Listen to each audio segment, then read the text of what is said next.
My sister and I are two very different persons," she presently said. "She has been a great deal in Europe. She has been in England several times. She has known a great many English people." "But you must have known some too," said Lord Lambeth. "I don't think that I have ever spoken to one before. You are the first Englishman that, to my knowledge, I have ever talked with." Bessie Alden made this statement with a certain gravity, almost, as it seemed to Lord Lambeth, an impressiveness.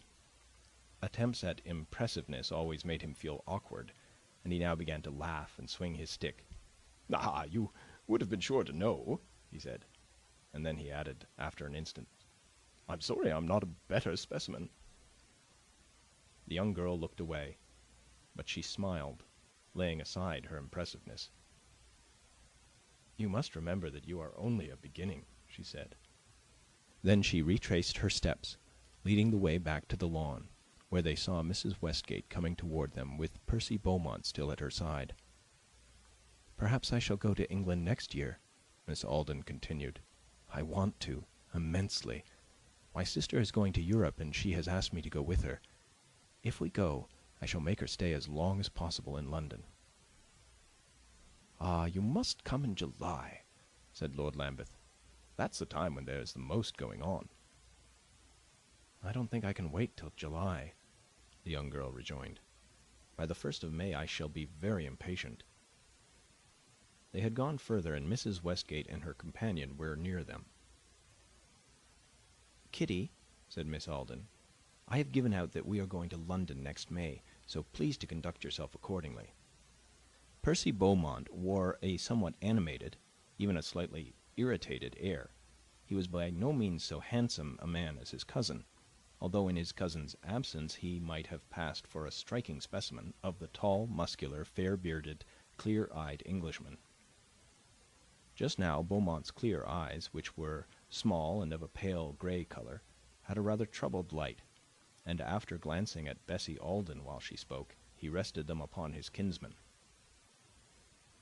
Mrs. Westgate, meanwhile, with her superfluously pretty gaze, looked at everyone alike.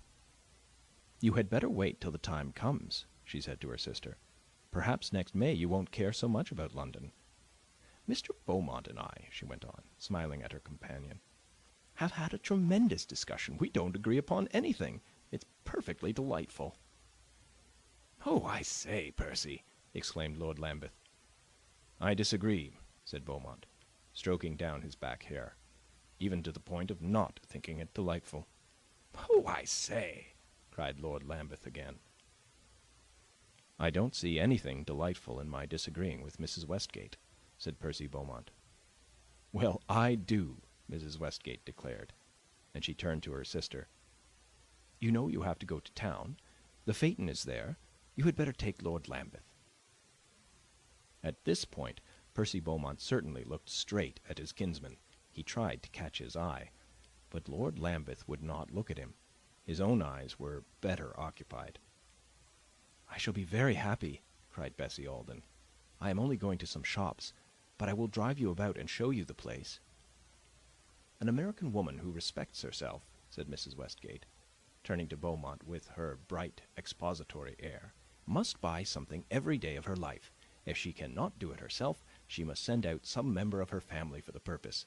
So Bessie goes forth to fulfill my mission."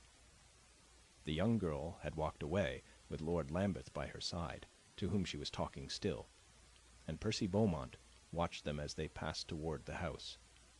"She fulfills her own mission," he presently said, "that of being a very attractive young lady." "I don't know why I should say very attractive," Mrs. Westgate rejoined.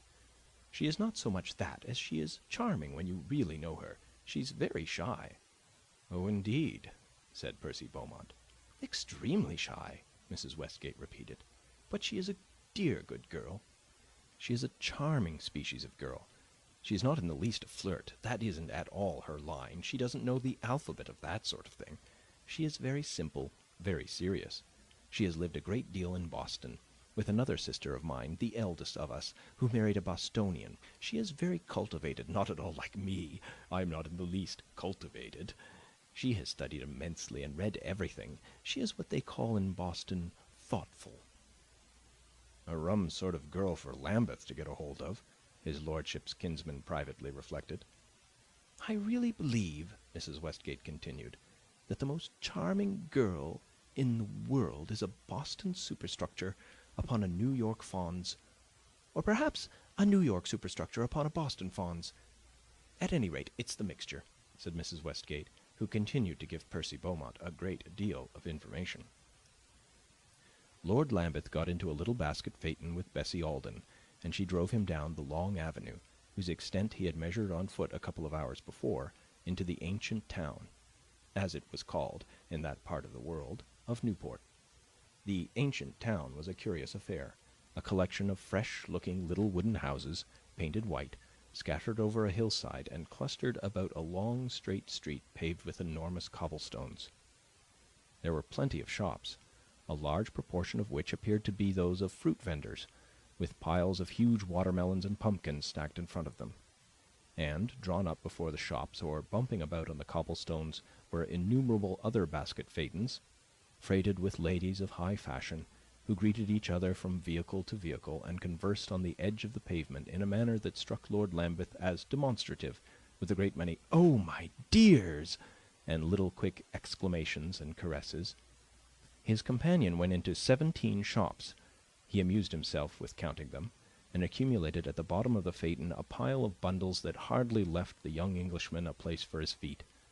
As she had no groom nor footman, he sat in the phaeton to hold the ponies, where, although he was not a particularly acute observer, he saw much to entertain him, especially the ladies just mentioned, who wandered up and down with the appearance of a kind of aimless intentness, as if they were looking for something to buy, and who, tripping in and out of their vehicles, displayed remarkably pretty feet.